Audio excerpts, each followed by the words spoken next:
Ada ya? Ramadan.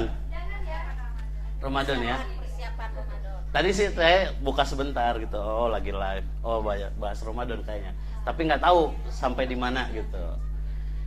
Rasanya saya dari awal juga saya udah bilang sama Bu Puji saat kemarin hadir bertiga gitu. Terus saya ngapain Bu? Saya bilang gitu. Ngisi lah katanya. Enggak, saya MC aja kalau bisa gitu.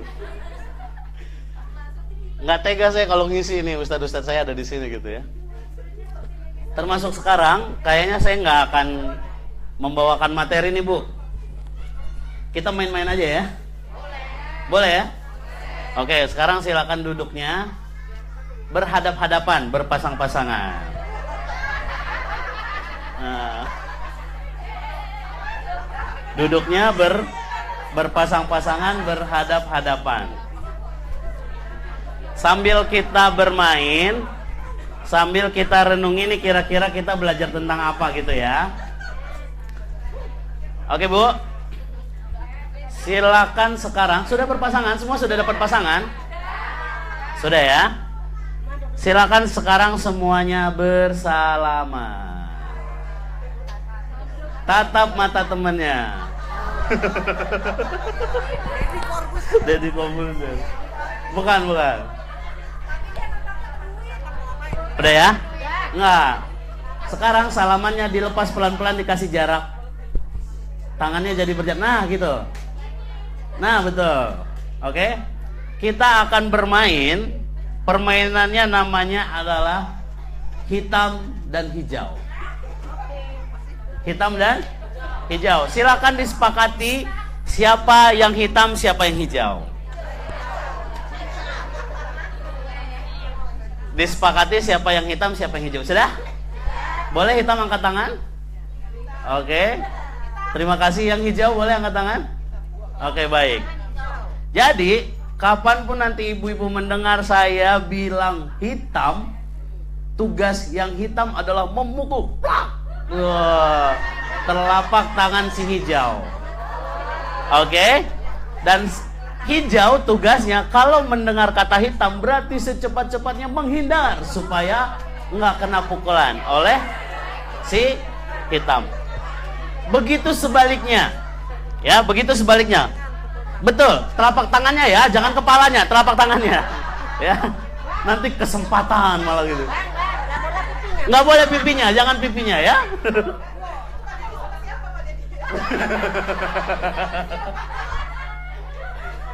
Begitu sebaliknya ya, kalau saya bilang hijau berarti yang memukul siapa? Hijau, yang menghindar hitam. Bisa dipahami ya? Oke, baik, siap-siap. Kita latihan dulu ya. Hitam.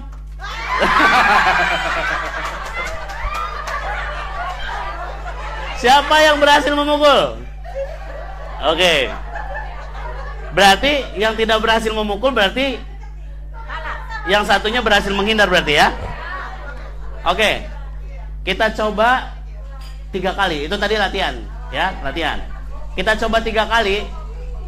Siapa yang 2-0 berarti dia pemenangnya. Ya. Ya. Siap ya? Hijau.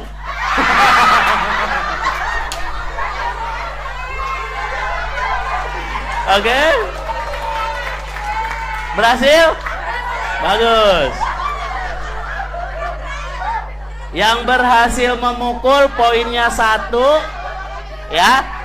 Yang tidak berhasil memukul poinnya 0 ya. Yang tadi nggak dihitung. Yang dihitung baru yang ini. Yang tadi latihan. Oke, dihafalin ya. Yang berhasil memukul poinnya berapa? 1. Yang tidak berhasil poinnya 0. Dan yang tadi berhasil menghindar berarti poinnya 1. Ya, yang berhasil menghindar tadi poinnya 1. Siap. Siap-siap. Yang barusan udah. Iya, baru sekali. Ini yang kedua ya. Siap. Hitam.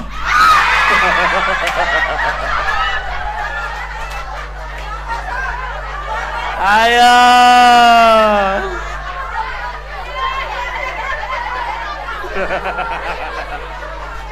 Oke. Ada yang masih satu sama? Yang udah 2-0 berarti udah menang ya? Ada yang satu sama? Ada yang satu sama? Yang satu sama ada? Oke, yang masih satu sama ini final round. Siap? Enggak, yang udah 2 berarti udah ada pemenangnya. Siap? Hitam.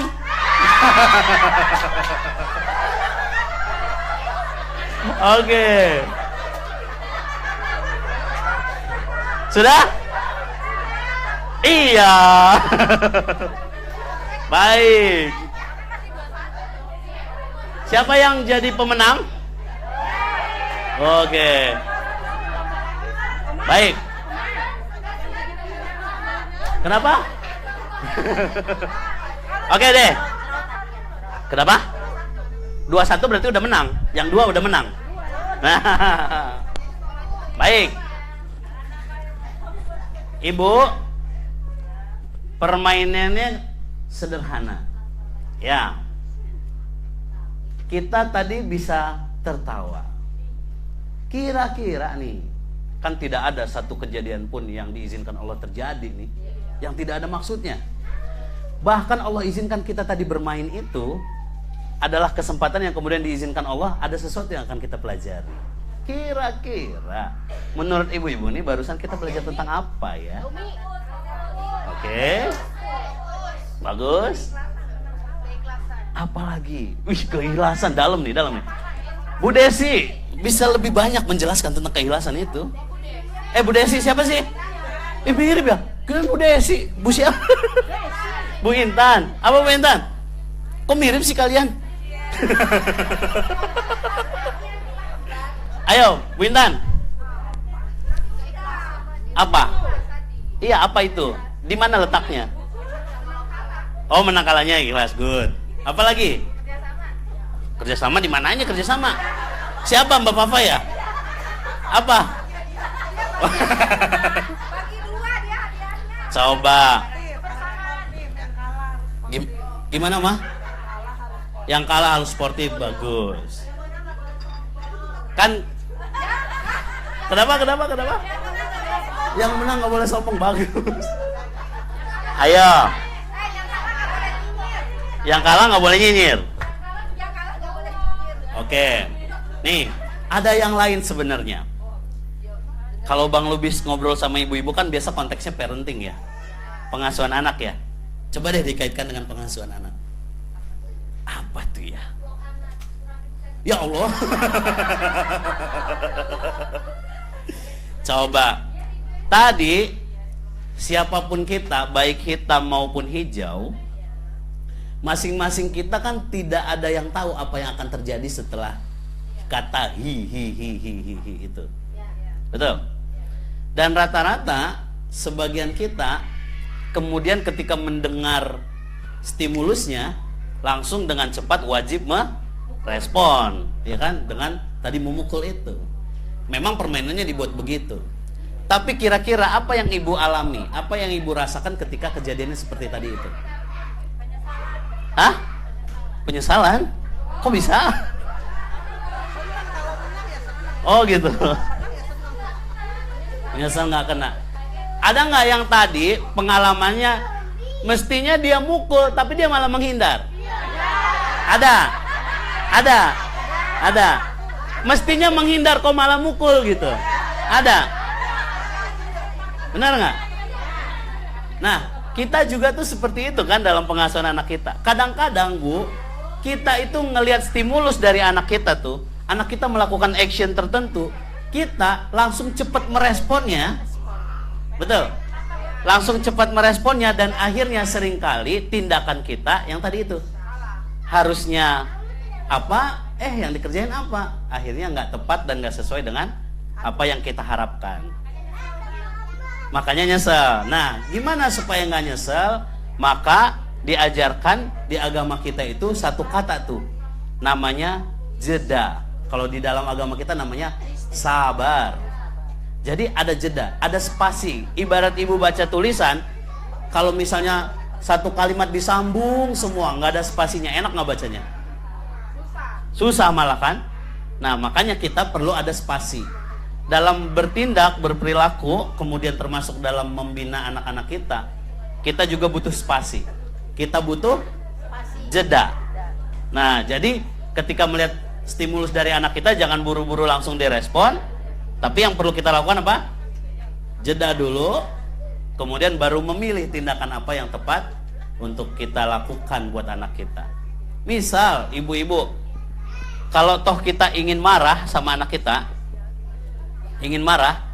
kalau marahnya itu spontan, itu berbeda dengan marah yang by design kan? Gimana marah yang didesain? Sudah direncanakan, dan merencanakan marah itu butuh dijeda tadi itu. Boleh nggak marah sama anak? Boleh, tapi marahnya jangan destruktif, jangan menghancurkan. Gimana marah yang tidak menghancurkan? Marah yang direncanakan.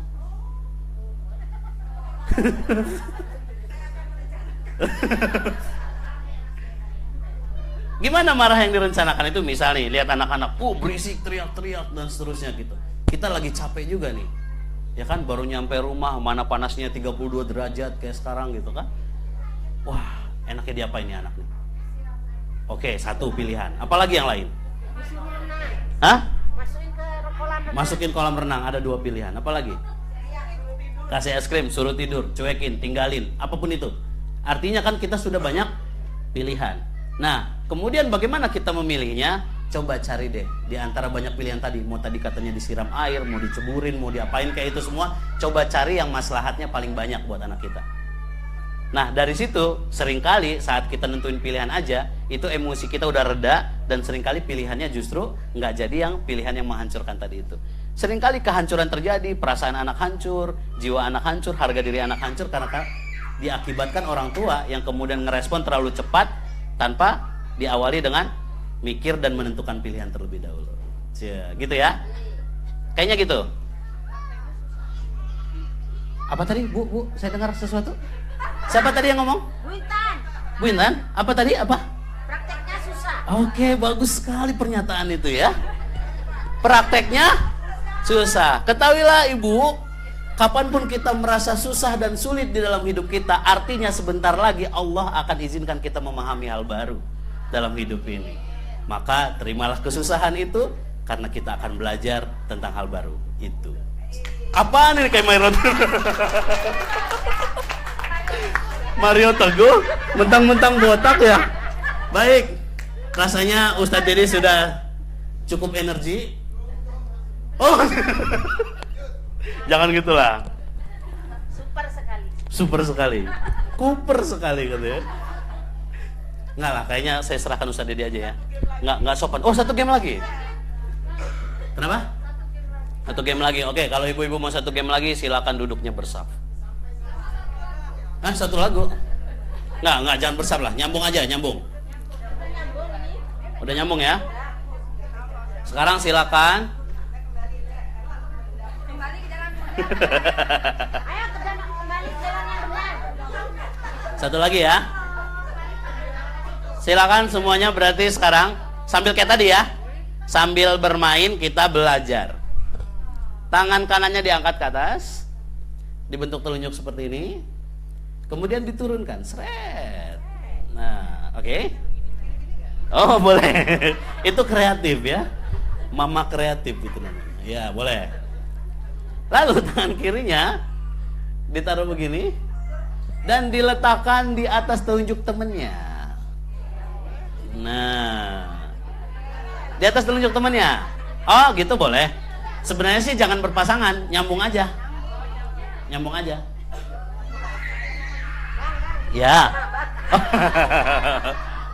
Ya, kalau nggak ada temannya turunin aja. Sudah? Permainannya sederhana. Ya, permainannya mudah. Sudah belum, Bu? Gitu boleh. Oh, pegel. Ini latihan dulu. Permainannya adalah menangkap angka 3. kapanpun saya mengucapkan angka 3, tugas ibu-ibu adalah dengan cepat menangkap telunjuk temannya.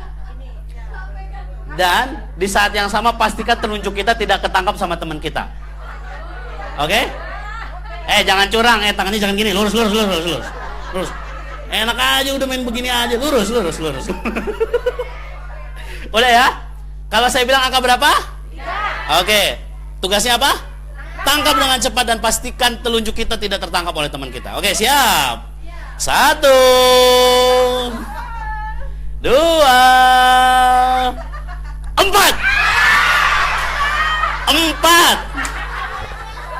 4.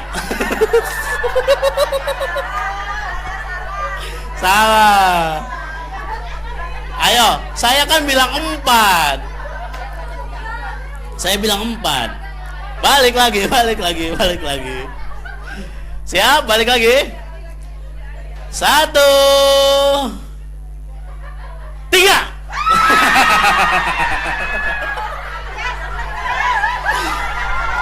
Yang menang adalah yang berhasil menangkap dan dia nggak ketangkep. Ya. Bagus. Oke, itu level 1 ya. Itu level 1. Sekarang level 2-nya kita ganti angka 3 menjadi apel. Kalau tadi saya bilang angka 3 tangkap telunjuknya, berarti sekarang kalau saya bilang kata apel, tangkap telunjuk temannya. Kapanpun ibu-ibu dengar saya bilang kata apel, tangkap telunjuk temannya. Siap? Oke?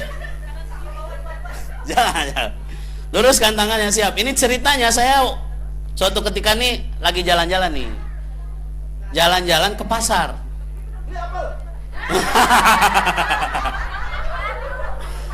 Kemudian saya ketemu sama Bu Puji.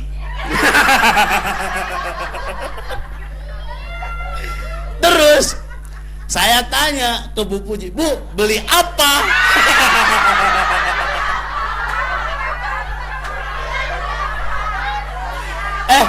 Saya kan baru nanya ke Bu Puji.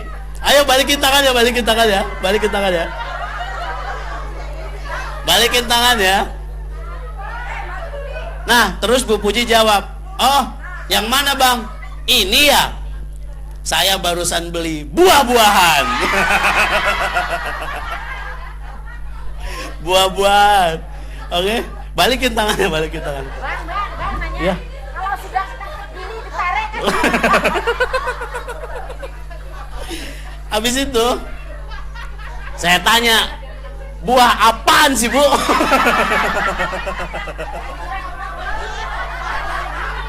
Astagfirullah.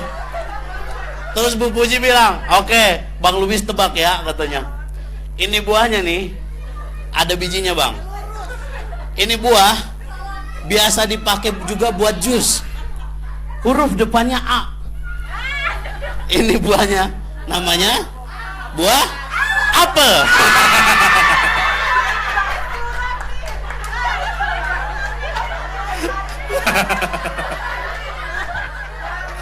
Ayo, boleh tepuk tangan dong untuk kita semua, boleh? Ayo coba, Bu, sambil relaxin lagi tangannya. Anggap aja tadi fitness lah. Kira-kira barusan kita belajar tentang apa ya? Konsentrasi. Oke, bagus. Apa lagi? Tentang buah-buahan. Apa? Kesabaran, oke. Pendengaran, oke. Keikhlasan, bagus. Apa lagi? Jadi begitu. Oh, bukan belajar ngeles. Coba Bu. Tadi masing-masing kita punya target. Oh, punya prasangka. Apa? Berprasangka. Oke, betul. Salah satunya ya. Coba lihat. Tadi kita semua punya target, betul ya? Apa targetnya? Menangkap apa? Menangkap angka 3. Betul. Kira-kira itu analogi apa ya? Di dalam hidup ini, kita semua punya Tujuan. tujuan, punya target, punya harapan, punya cita-cita, betul ya? Termasuk terhadap anak-anak kita, termasuk tentang diri kita, keluarga kita, rumah tangga kita, semua kita punya tujuan, punya cita-cita. Tapi di saat yang sama tadi, kita juga lagi nargetin telunjuk teman kita tuh. Di saat yang sama apa yang terjadi? Saat kita fokus banget pada telunjuk teman kita, di saat yang sama kita juga diincer, ya nggak? Kita juga bakal ditangkap sama teman kita. Ya tadi teman kita. Tapi sebenarnya di dalam hidup ini yang terjadi adalah ketika kita sangat fokus pada mewujudkan harapan-harapan kita, cita-cita kita, di saat yang sama kalau kita hanya fokus aja pada apa yang kita inginkan, pada cita-cita kita dan seterusnya, dan kita tidak menyadari tentang yang satu ini tadi, ada kemungkinan tadi kan ketangkep ya, berhasil sih dapat cita-citanya, tapi kita kehilangan sesuatu dari diri kita. Betul? Banyak orang di dalam mewujudkan cita-citanya, pengen mewujudkan harapan ini dan itu dan seterusnya, tapi tidak sedikit di antara mereka akhirnya tidak menyadari, tiba-tiba kaget, tiba-tiba kemudian baru ngeh kalau dia kehilangan banyak hal juga dalam hidupnya, kehilangan kemuliaannya, kehilangan harta dan seterusnya. Justru karena apa? Fokus banget untuk mendapatkan sesuatu tadi itu, termasuk ke anak-anak kita, termasuk ke diri kita. Maka yang perlu kita perhatikan adalah ketika kita fokus sekali untuk mewujudkan impian, cita-cita, harapan tadi itu, pastikan juga jangan sampai kita kehilangan sesuatu ini dari diri kita. Yang paling penting apa yang nggak boleh kehilangan dari diri kita? Keimanan, ketakwaan kita, hidayah yang sudah diberikan Allah pada kita, jangan sampai dicabut Allah lagi, kan gitu ya. Maka kita pastiin itu. Ketika kita memilih untuk berhijrah, memilih untuk masuk ke jalan yang namanya Shiratal Mustaqim, itu jalan yang mudah, jalan yang lapang, jalan yang diberikan Allah banyak kemudahan dalam hidup kita. Kita terus berdoa tuh, jangan sampai Allah keluarkan kita lagi dari jalan ini. Dengan apa? Tidak fokusnya kita menjaga hidayah Allah ini gitu, dan seterusnya lah, kira-kira begitu ya. Rasanya saya terlalu keminter, nanti ada ustadz saya di sini. Langsung saja kita sambut ustadz kita dengan aplaus yang meriah. Inilah Ustadz Dedi Aslam. Silakan ustadz. Sambil menunggu keputusan Dewan Juri. Ustadz boleh dipakai ustadz.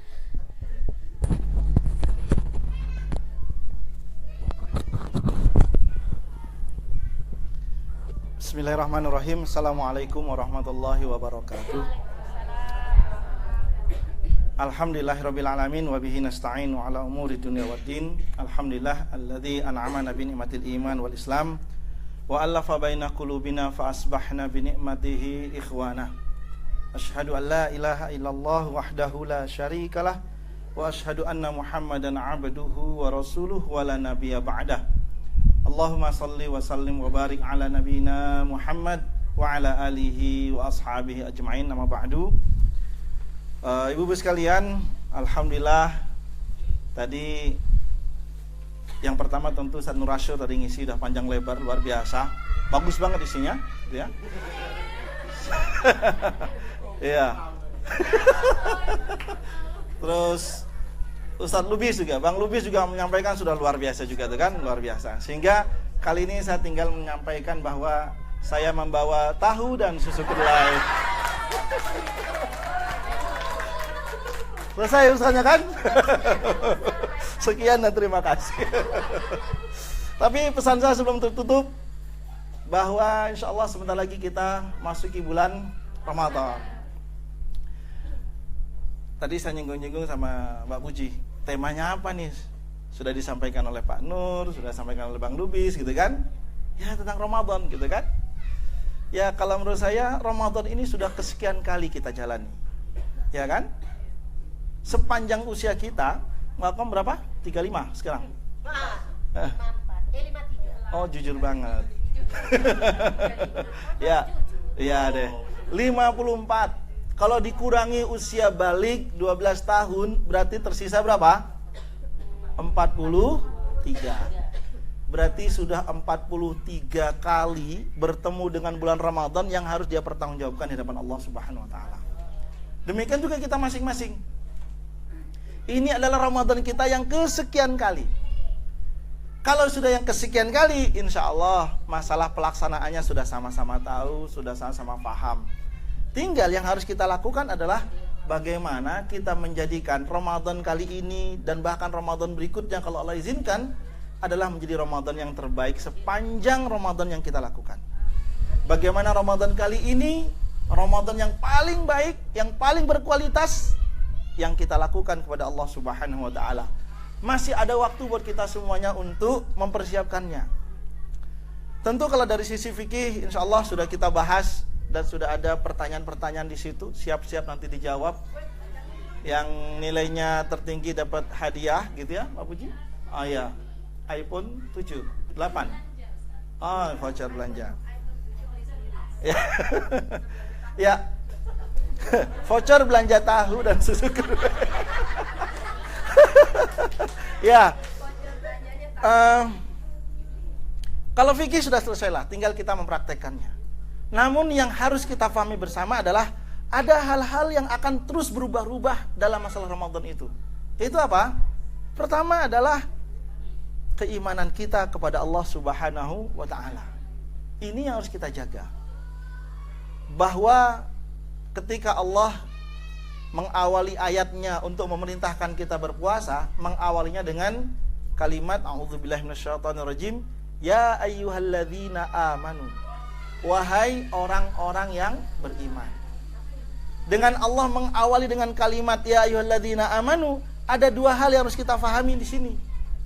Yang pertama adalah karena keimanan itu berfluktuasi, naik dan turun, maka kita disuruh benar-benar mempersiapkan diri kita agar Ramadan yang kita jalani, ibadah puasa yang kita jalani, itu atas dasar keimanan kita kepada Allah Subhanahu wa ta'ala.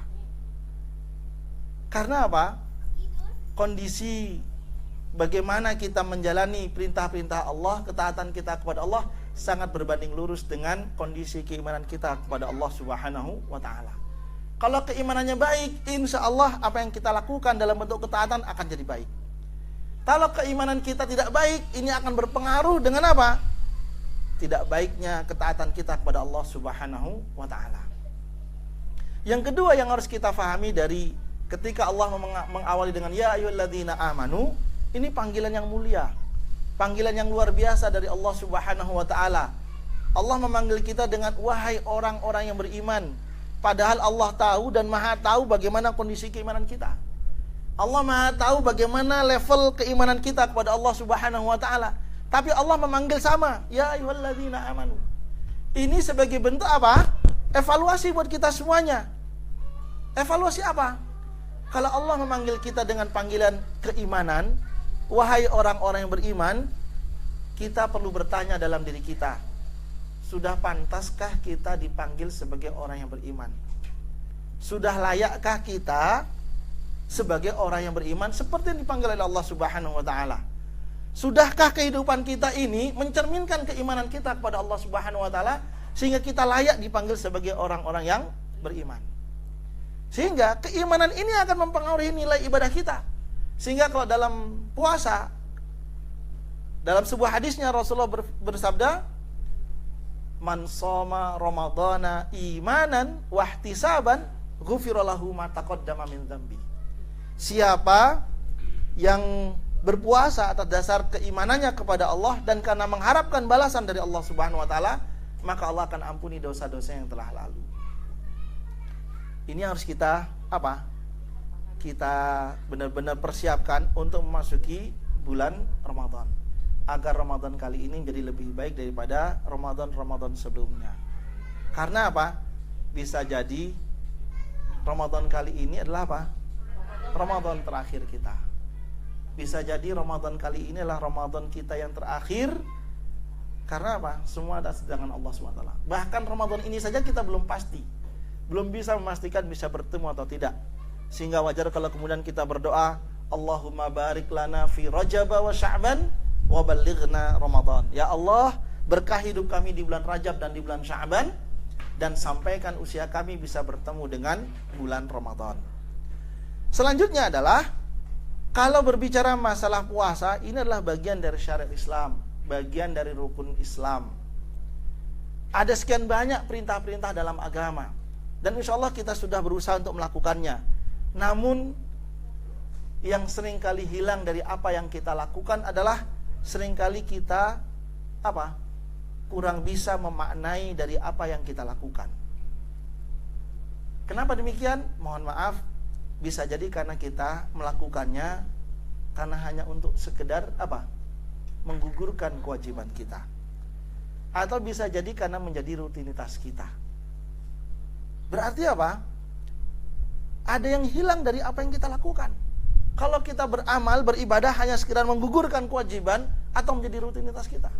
Padahal setiap syariat, setiap aturan-aturan agama ada pesan-pesan yang Allah inginkan kepada kita semuanya untuk kebaikan kita semuanya. Itulah yang kemudian dalam fikih dikenal dengan apa? Maqasidus syariah. Maqasidus syariah maksudnya apa? Tujuan-tujuan atau maksud-maksud kenapa Allah buat yang namanya syariat atau aturan. Demikian juga dengan puasa. Salah satu di antara tujuan puasa adalah ibadah kita kepada Allah Subhanahu wa ta'ala. Ini sebagai bentuk ketaatan kita kepada Allah Subhanahu wa ta'ala. Kalau ini sebagai bentuk ketaatan kita kepada Allah Subhanahu wa ta'ala, sebagai bentuk penghambaan, maka yang harus kita perhatikan sebagaimana disampaikan oleh Imam Syafi'i, ada dua hal yang harus kita jaga dalam beramal dan beribadah. Yaitu apa?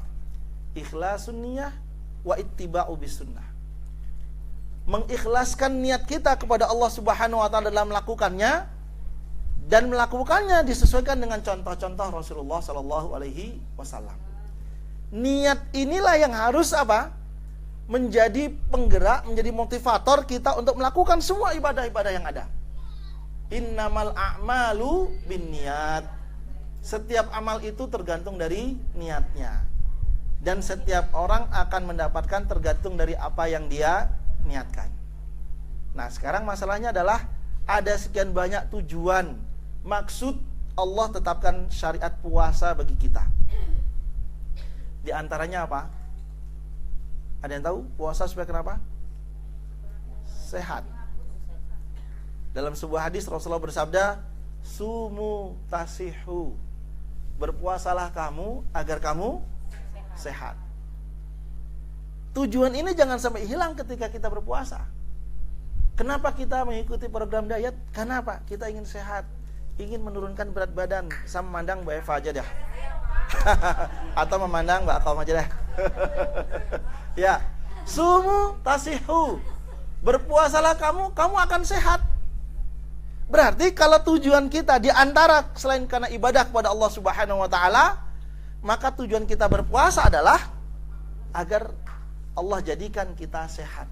Nah, ini yang harus kita lihat. Kalau tujuannya sehat, maka kita harus melakukan pola-pola kesehatan dalam menjalani puasa ini. Contohnya begini. Ada yang sering kali hilang tujuan Allah jadikan sumu tasihu ini dalam perjalanan puasa kita. Kita berpuasa nih, sahur dari jam, katakanlah jam 4:30 kita sahur, jam 5-an kita sholat subuh. Memulai kita puasa sampai kemudian kita berbuka maghrib sekitar 13,5 jam lah, kurang lebih lah 13-an jam.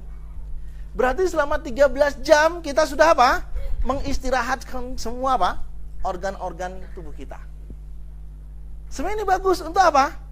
Untuk tadi merefresh kembali organ-organ pencernaan kita dan yang lainnya. Namun seringkali tujuan kesehatan ini, dan ini diakui bahwa puasa ini memberikan kesehatan, tapi seringkali tujuan kesehatan ini jadi hilang karena apa? Ketika buka puasa yang ada adalah balas dendam. Ketika puasa yang ada adalah balas dendam. Sudah mikirin nanti buka, itu dari pagi udah mikirin nanti buka puasa pakai apa itu kan? Oh, bikin kolak, belinya pisang, payah dia itu menyiapkan kolaknya. Ada orang nawarin cendol, dia mau juga. Kuenya juga ada yang ngirim kue, ada yang ngirim segala macam. Lengkap itu buka puasanya. Nah itu makanya nanti kita bahas yang terakhir semester kedua. Kenapa begitu? Ya. Sehingga apa? Ketika buka puasa ngumpul situ.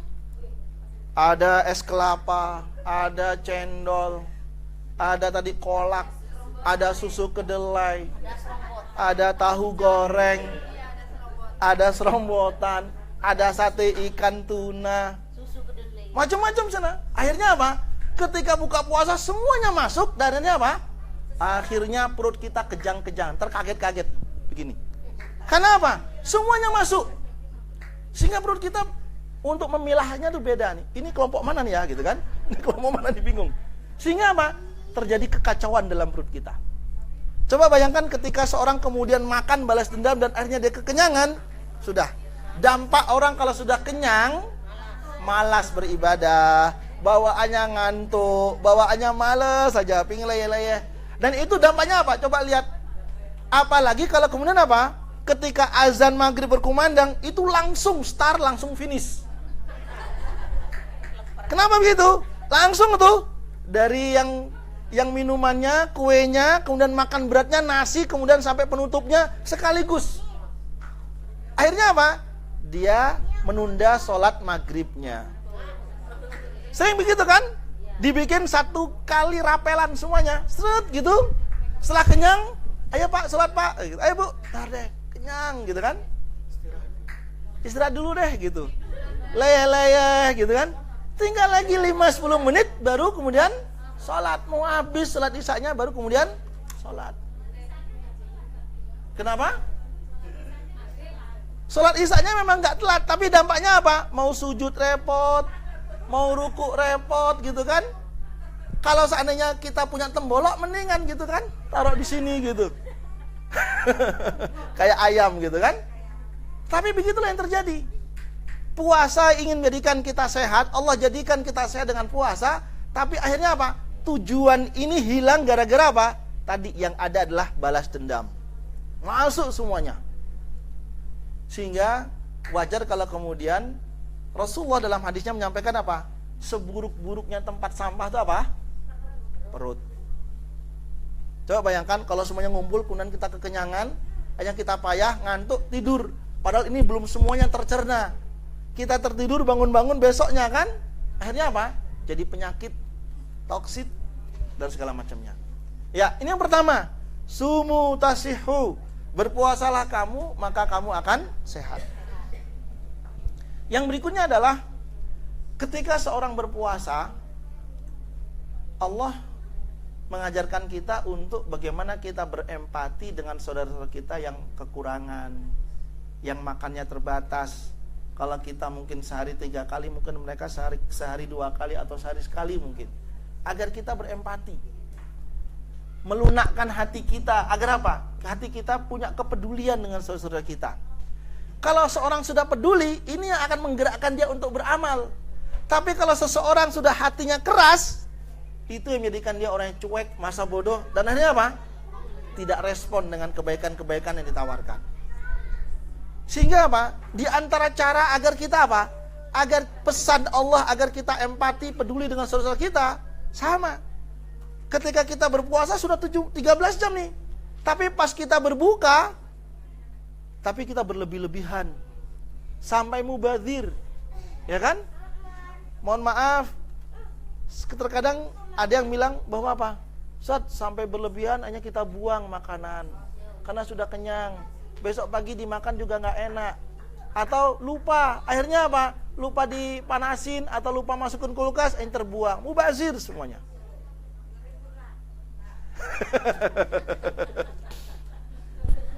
Karena apa? Ini yang sering kali apa? Nggak matching antara kepedulian dengan pola berbukanya kita. Begini, orang kalau puasa makannya 2 kali, ya kan? Kalau nggak puasa 3 kali. Logikanya apa? Seharusnya kalau Ramadan kita lebih ngirit. Tapi justru kalau Ramadan pengeluaran kita jauh lebih besar. Karena apa? Kita seringkali memaksakan diri untuk mengada-adakan sesuatu yang memang kita paksakan. Satu sisi oke lah silakan. Tapi apa? Seringkali tadi itu ada hal-hal yang berlebihan, kemubadziran yang ada. Na'udzubillah min dzalik.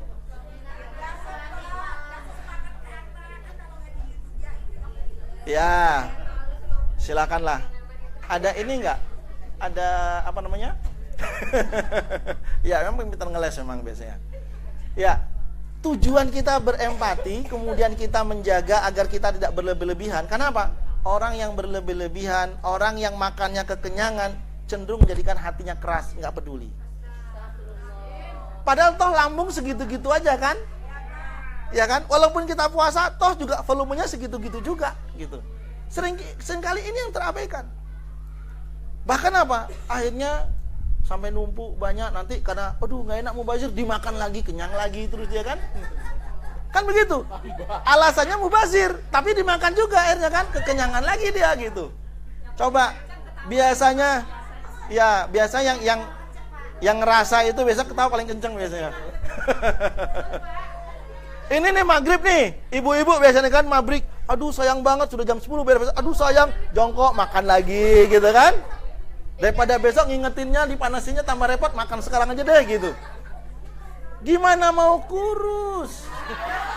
Gimana mau turun berat badan kalau polanya seperti itu? Gimana mau sehat? Ya. Mohon maaf yang kurus jangan GR ya. Karena emang tuh bawaan orok. Ya. Sehingga ini tadi kepedulian ini harus kita jaga. Karena apa? Kalau kita sudah berlebih-lebihan, dalam ayat Allah berfirman, kulu wasrobu wala tusrifu. Makanlah dan minumlah tapi jangan berlebihan. Tujuan Allah memberikan kita perintah puasa adalah apa? Tadi, untuk melatih itu. Rasa empati kita hilang, rasa peduli kita hilang. Kenapa? Hati kita mengeras gara-gara apa? Kekenyangan dan kita berbuat berlebih-lebihan. Nauzubillah min dzalik. Yang berikutnya adalah ketika Allah perintahkan kita berpuasa. Tujuan puasa ini adalah untuk memanage diri kita, mengendalikan diri kita. Dalam sebuah hadis, mohon maaf, sudah dewasa semua ya? Sudah dewasa ya? Sudah dewasa Pak ini Pak Lubis ya? Dalam sebuah hadis Rasulullah bersabda, mohon maaf bahasanya, 2 lubang yang seringkali menjadikan seorang itu bermaksiat kepada Allah Subhanahu wa taala. Apa? Lubang mulutnya dan lubang kemaluannya. 2 hal ini yang seringkali menjadikan seorang apa? Bermaksiat kepada Allah Subhanahu wa taala. Gara-gara urusan perut, seorang bisa menghalalkan segala cara. Gara-gara urusan perut, dia seringkali apa? Pokoknya yang penting enak. Gara-gara urusan perut, akhirnya apa? Dia mengabaikan batasan-batasan Allah Subhanahu wa taala. Termasuk juga apa? Untuk urusan syahwat. Gara-gara urusan syahwat, seorang bisa saja melakukan kezaliman, bisa saja mengabaikan tanggung jawabnya, bisa saja meninggalkan keluarganya. Gara-gara urusan syahwat, biasanya apa? Menjadikan orang gelap mata. Gara-gara urusan syahwat, orang begitu mudah untuk berbuat maksiat. Dan di bulan Ramadan ini, coba lihat apa yang dilarang Allah dalam puasa. Dilarang makan, minum, dan berhubungan. Berarti apa? Mengendalikan lubang di atas dan yang di bawah ini apa? Ini penting. Dengan adanya puasa, kita dilatih untuk bisa mengendalikan itu semuanya. Sehingga jamaah dimulakan oleh Allah Subhanahu wa taala, ketika seseorang faham tentang tujuan puasa ini bahwa apa? Mohon maaf, makanan ini halal. Tapi untuk bulan Ramadan, kita disuruh untuk apa? Mengendalikan diri kita, walaupun enak, ini enggak. Tidak diizinkan, tidak dibolehkan. Ini boleh. Sekarang boleh. Antum puasa enggak? Belum. Manusia bukan puasa. Ya. Sehingga demikian juga tadi, ketika suami istri itu halal. Tapi untuk bulan Ramadan haram gitu ya. Jangan dekat-dekat gitu.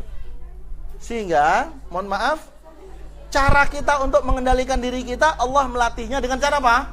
Puasa. Kalau puasa kita tadi kemudian tidak menjadikan kita bisa mengendalikan diri kita, sehingga apa? Bukti bahwa seorang tidak bisa mengendalikan dirinya ketika tadi buka puasa. Tadinya untuk menjaga perutnya, hanya semuanya dimakan.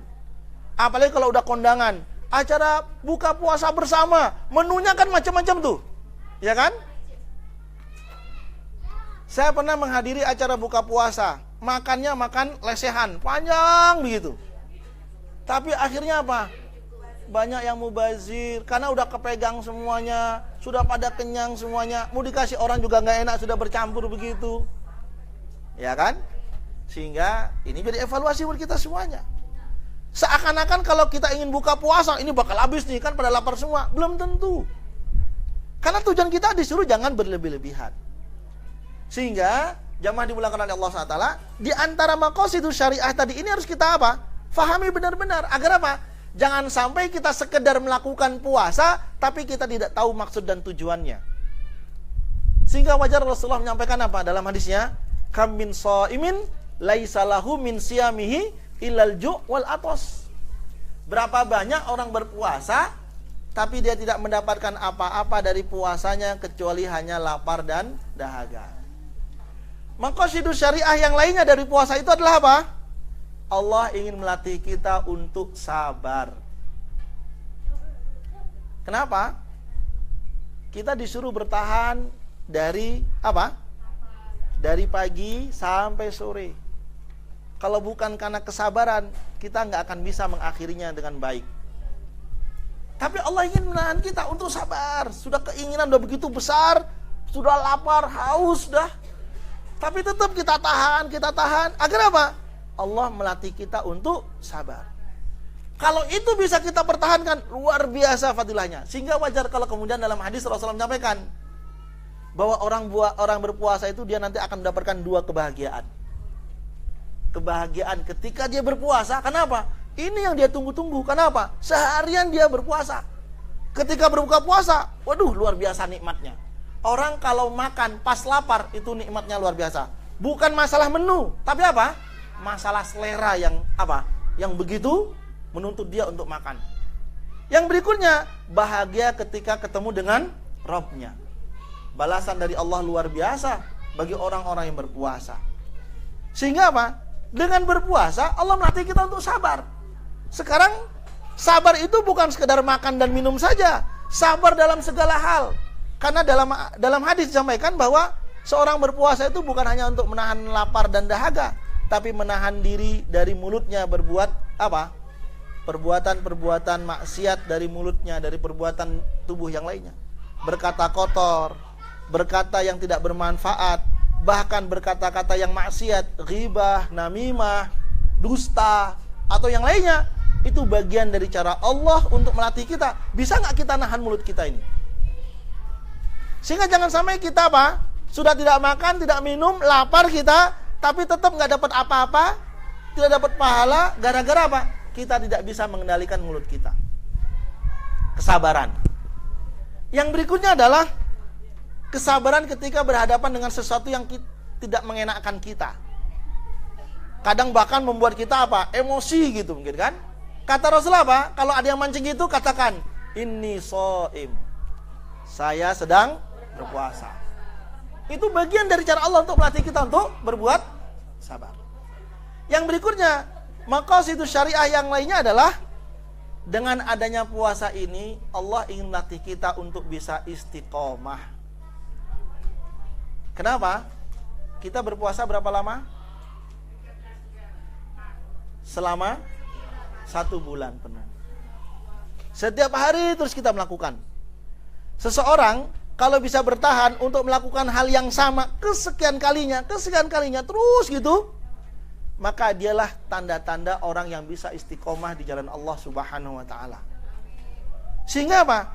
Sengaja Allah jadikan bulan Ramadan ini bulan yang apa? Ibadahnya begitu panjang. Satu-satunya ibadah yang paling panjang pelaksanaannya adalah apa? Ramadan. Kalau ibadah haji, perjalanan yang panjang. Kalau ibadahnya cuma berapa hari saja. Tapi kalau Ramadan, 30 hari kita melakukan hal yang sama diulang-ulang. Kalau orang tidak bisa istiqomah, seringkali dia apa? Jenuh dalam perbuatan itu. Bosen dia. Kenapa? Itu lagi. Sahur lagi, dan segala macamnya. Masak lagi, gitu kan? Berbuka lagi, tarawih lagi. Nah, sekarang kalau kita ingin mencermin, bisa nggak kita mendapatkan ini, keistiqomahan ini dengan bulan Ramadan? Lihat saja, sampai hari keberapa kita bisa bertahan untuk melakukan hal yang sama sebaik seperti di awal. Seringkali kita apa? Kalau berbicara masalah istiqomah, bagaimana seorang menjadikan di awal dengan akhirnya itu apa? Sama, atau bahkan lebih baik. Berapa banyak orang bisa mengawali sesuatu, tetapi berapa banyak orang yang tidak bisa bertahan sampai akhir. Itulah istiqomah. 30 hari Allah melatih kita untuk melakukan hal yang sama. Bisa nggak dari hari pertama, hari ke-10, ke-20 sampai akhir kita tetap istiqomah dalam melakukan ketaatan-ketaatan pada Allah. Tetap semangat untuk qiyamul lail, tetap semangat bersedekah, tetap semangat untuk tilawah, tetap semangat untuk menempatkan waktu khusus berzikir dan segala macamnya. Tapi justru yang kita lihat apa? Di akhir-akhir Ramadan justru apa? Ada kemajuan jamaahnya. Masjid-masjid, musala-musala sudah berkurang jamaahnya. Berarti apa? Tadi maqasidus syariahnya tidak bisa diambil. Maksud dari tujuan puasa yang selama 1 bulan ini tidak bisa dia raih. Kenapa? Tadi dia gugur di tengah jalan, tidak bisa bertahan sampai akhir. Nah, itu dia. Di akhir-akhir masjid-masjid sepi. Di akhir-akhir semangat kita untuk qiyamul lail jadi lemes, kendor lagi dan segala macamnya. Oke lah, mau alasan pulang kamu segala macam tidak mempengaruhi apa? Kita mempertahankan ibadah kita kepada Allah Subhanahu wa taala. Yang berikutnya adalah maqasidus syariah yang lainnya dari ibadah puasa adalah Allah ingin melatih kita untuk membiasakan sesuatu yang baik. Tadi kalau kita bisa istiqomah, tidak makan, tidak minum dan segala macamnya, Allah juga ingin melatih kita untuk istiqomah dalam melakukan kebaikan-kebaikan. Selama 30 hari kita dimotivasi untuk apa? Memperbanyak amal-amal soleh, memperbanyak kebaikan. Bahkan cara Allah memotivasi kita bagaimana? Setiap amalan sunnah itu Allah akan nilai menjadi wajib, dan amalan wajib Allah akan lipat gandakan sampai 70 kali lipat. Luar biasa. Bahkan coba, cara Allah untuk melatih kita bisa istiqomah di akhir Ramadan. Di akhir Ramadan Allah siapkan ada satu malam yang luar biasa nilainya. Khairun min alfi syahrin. Malam Lailatul Qadar. Dan istimewanya apa? Cara Allah melatih kita istiqomah, Allah jadikan malam Lailatul Qadar itu tidak ditetapkan kapan waktunya. Allah hanya menyebutkan apa? Adanya di malam-malam ganjil. Apakah 21, 23, 25, 27 atau bahkan mungkin 29. Allah nggak tetapkan. Agar apa? Bisa jadi tanggal 29. Sehingga apa? Kita semangat terus. Jangan-jangan di tanggal 21. Ternyata belum. Besok deh. 23, ternyata belum. Terus dia. Kenapa? Dia berharap dimotivasi terus kan Allah. Nilainya khairun min alfi syahrin. Lebih baik daripada 1000 bulan. Syahrun itu bulan penanggalan, bukan bulan yang di langit. Orang mengatakan lebih baik daripada 1000 bulan. Segitu aja udah gede, indah banget, apalagi 1000 gitu. Bukan itu ini maksud. Syahrun itu bulan penanggalan. Maksudnya apa? Setidaknya kalau kita beramal di malam tersebut, nilainya lebih baik daripada kita melakukannya selama 1000 bulan. 83 tahun, melebihi dari batas umur kita. Sehingga apa? Ini cara Allah untuk melatih kita agar istiqomah. Melakukan kebaikan-kebaikan apa saja silakan. Ada 6 amal ibadah yang sangat dianjurkan agar kita bisa melakukannya di bulan Ramadan. Dan ini menjadi latihan agar kita istiqomah, bisa mempertahankannya sampai setelah bulan Ramadan. Yang pertama dari 6 amalan tersebut adalah memperbanyak sholat sunnah. Kenapa di bulan Ramadan ada sholat tarawih? Ya kan? Qiyamul lail intinya. Kalau Ramadan istilahnya tarawih. Bahkan salat tarawih itu afdolnya di sepertiga akhir malam. Tapi dibikin ba'da Isya langsung melakukannya. Agar apa? Semua orang bisa melakukannya dan dia bisa bertahan selama 1 bulan. Agar apa? Terbiasa. Kalau sudah terbiasa, diharapkan setelah Ramadan dia masih mempertahankannya. Ada qiyamul lail yang sangat dianjurkan, salat sunnah rawatib, salat sunnah duha, atau salat-salat sunnah yang lainnya. Salat sunnah tuhur atau salat sunnah wudu ya. Sahabat Bilal kalau batal langsung segera wudu, kemudian sholat 2 rakaat. Batal langsung wudu, sholat 2 rakaat. Seperti itu. Bilal itu sahabat Rasulullah yang miskin. Tapi dia ingin mendapatkan cinta Allah dengan cara apa? Hanya dengan wudu. Kenapa? Karena dia yakin wallahu yuhibbul mutahhirin. Allah itu sangat suka dengan orang-orang yang suci. Sehingga dia memastikan dirinya untuk selalu dalam kondisi suci. Kalaupun batal, segera suci. Batal, segera suci. Ya. Amalan yang kedua yang sangat dianjurkan selama bulan Ramadan adalah memperbanyak tilawah. 1 huruf balasannya berapa? 10 kebaikan. 1 halaman rata-rata ada 500 huruf. Kalau nggak percaya hitung aja sendiri. Berarti apa? Kalau rata-rata 500, 1 huruf yang dia baca kali 10, berarti 1 halaman dia dapat 5.000 kebaikan. Luar biasa.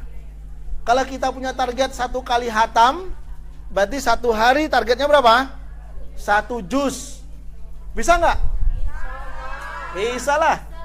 1 juz itu, mohon maaf, kalau sama manteng 1 juz duduk langsung ngabisin, itu perlu waktu 50 menit kurang lebih. Ya kurang lebih lah. Bisa 1 jam, atau bahkan bisa jadi ada yang kurang mungkin. Yang penting tartil. Fadilahnya luar biasa. Apalagi kalau bisa mentargetkan apa? Punya rencana lebih dari 1 kali hatam. Luar biasa. Kita sudah disibukkan di luar bulan Ramadan dengan macam-macam aktivitas kita. Masa Ramadan yang datangnya setahun sekali, kita tidak bisa mengkhususkannya. Imam Ahmad bin Hanbal, kalau bulan Ramadan, majelis taklimnya diliburin, dagangnya diliburin, fokus beribadah sejak tanggal 1 Ramadan. Luar biasa. Yang berikutnya adalah memperbanyak tilawat Al-Quran. Yang berikutnya memperbanyak zikir. Zikir itu amalan yang ringan, tapi apa? Kita berat untuk memulainya. Itu kata Rasulullah SAW. Bahkan ada hadis Rasulullah menyampaikan, ada 2 kalimat yang sebenarnya apa? Ringan diucapkan, tapi timbangannya berat di sisi Allah Subhanahu wa taala. Dan 2 kalimat itu paling dicintai oleh Allah Subhanahu wa taala. Apa itu 2 kalimat itu? Subhanallah wa bihamdihi subhanallahil azim. Subhanallah wa bihamdihi subhanallah. Kita masih bisa apa? Bisa membaca itu ribuan kali dalam sehari. Misalnya kalau mau itu saja misalnya. Dalam hal apapun kita bisa melakukannya. Lagi masak kita bisa, lagi nyetir kita bisa. Zikir itu bisa kita lakukan di mana saja, kapan saja, dengan kondisi apa saja. Memperbanyak tahlil, silakan. Afdhalul dzikri annahu la ilaha illallah. Zikir sebanyak-banyaknya. Sebaik-baik zikir adalah la ilaha illallah. Atau zikir yang lainnya misalnya subhanallah walhamdulillahi Allahu akbar, subhanallah walhamdulillahi Allahu akbar. Siapa yang bisa membaca itu 100 kali dalam sehari, apa? Khairun minad dunya wa ma fiha. Nilainya lebih baik daripada dunia dan segala isinya. Banyaklah zikirnya. Yang berikutnya disuruh memperbanyak doa. Doa itu adalah cara kita untuk mengharapkan mendapatkan apa yang kita inginkan. Dengan keterbatasan kita, seringkali kemudian apa? Kita merasa sulit untuk meraihnya. Tapi kita sebagai seorang mukmin harus tetap yakin dan optimis bahwa apa? Dengan doa, keinginan kita dengan izin Allah akan Allah kabulkan. Dalam sebuah hadis Rasulullah bersabda, yang hanya bisa merubah takdir Allah adalah doa. Yang hanya bisa merubah takdir Allah adalah doa.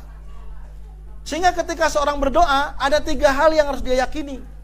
Pertama, bahwa ketika seorang berdoa, ini sebagai bentuk penyadaran dirinya bahwa dia punya kelemahan, punya keterbatasan, punya kekurangan. Ketika seorang berdoa, ini sebagai tanda bahwa dia masih punya harapan, dia masih berhusnudzon, masih yakin, masih punya harapan kepada Allah Subhanahu wa taala. Dan yang ketiga, ketika seorang berdoa, ini sebagai cara dia untuk tidak termasuk di antara orang-orang yang berputus asa. Karena berputus asa dilarang oleh Allah Subhanahu wa taala. Silakan doa apa saja. Kalau dalam hadis, wa afdhalu du'a astaghfirullah. Sebaik-baik doa adalah astaghfirullah. Bahkan kalau kita hafal doa sayyidul istighfar, hafal semua kan? Ya alhamdulillah. Yang enggak hafal tinggal baca saja jadi. Siapa yang baca 3 kali di pagi hari, kalau Allah takdirkan dia meninggal dunia sebelum matahari terbenam, Allah pastikan dia masuk dalam surga. Siapa yang membaca sore hari, Allah takdirkan dia meninggal sebelum matahari terbit, Allah jamin dia masuk surga. Luar biasa. Doa-doa yang lainnya silakan. Kita minta apa saja kepada Allah Subhanahu wa taala silakan. Dan doa orang yang berpuasa itu mustajab. Berbicara masalah doa, seringkali ada waktu-waktu yang mustajab ketika berpuasa yang kemudian kita abaikan. Ini gara-gara apa? Kita gagal faham, gagal fokus dengan Ramadan. Sibuk bukan puasa. Sibuk dengan aktivitas, atau mungkin kita apa? Malah memulakan sia-sia. Ngabuburit, muter-muter nggak jelas gitu kan. Masuk tol, keluar tol, masuk lagi, keluar tol, masuk lagi, itu gitu. Ngapain muter-muter? Nunggu maghrib, kagak ada kerjaan sama sekali. Ya kan? Atau mungkin, waduh bayar berkali-kali ya, akhirnya masuk tol, di tengah-tengah muter gitu ya. Gara-gara apa? Nunggu maghrib, bayangkan. Kita keliling-keliling, jalan-jalan, muter-muter kota, cuci mata, tujuannya untuk nunggu maghrib. Sayang amat. Padahal apa? Sejenak sebelum berbuka adalah waktu yang mustajab untuk berdoa. Sempatkanlah setengah jam sebelum berbuka puasa, kumpul dengan keluarga, apa? Lakukan doa bersama dengan keluarga. Kepala keluarga memimpin doa. Doa yang mustajab ketika berpuasa. Sehingga jamaah dimuliakan oleh Allah Subhanahu wa taala, yang terakhir di antara maqasidus syariah adalah tujuan Allah jadikan bulan Ramadan ini selama 1 bulan penuh sebagai syahrut tarbiyah. Bulan tarbiyah buat kita semuanya. Latihan buat kita semuanya. Kalau kita melakukannya sehari 2 kali, belum latihan namanya. Tapi sengaja Allah jadikan 1 bulan penuh, ini baru benar-benar namanya latihan. Kalau selama 1 bulan kita melakukan hal yang sama dan berhasil setiap harinya, latihan kita berhasil. Sekarang masalahnya apa? Kalau sudah berhasil kita latihan, maka kita berhadapan dengan apa? Kehidupan yang sesungguhnya setelah bulan Ramadan. Karena kalau di bulan Ramadan kita latihan, kendalanya sedikit. Apa kendalanya? Kendalanya cuma nafsu kita saja. Setan-setan itu Allah belenggu. Ngambil cuti besar setan itu kan. Berarti kalau di bulan Ramadan kita masih malas, di bulan Ramadan kita tidak semangat, atau di bulan Ramadan kita masih berbuat maksiat, berarti ini karena faktor diri kita sendiri. Kita tidak bisa mengendalikan diri kita. Latihan kita nggak berhasil.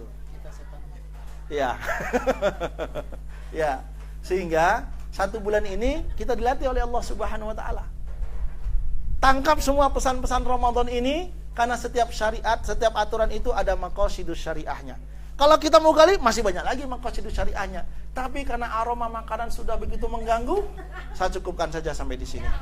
Aku lu qouli hadza nastaghfirullahaladzim. Semoga kita benar-benar diizinkan oleh Allah SWT bisa bertemu dengan bulan Ramadan. Dan kita bisa mengisinya dengan baik. Pastikan bahwa ini adalah Ramadan terbaik kita. Pastikan inilah Ramadan yang paling berkualitas sepanjang hidup kita. Dan yakini bahwa bisa jadi ini menjadi Ramadan kita terakhir. Jaga kualitasnya sampai akhir. Aduh. Ya, wallahu a'lam bishawab. Aku qouli hadza. Saya dengan segala kekurangan dan keterbatasan saya mohon maaf yang sebesar-besarnya, terutama ketika keterlambatan saya datang dalam segala hal. Aku qouli hadza nastaghfirullahaladzim. Assalamualaikum warahmatullahi wabarakatuh.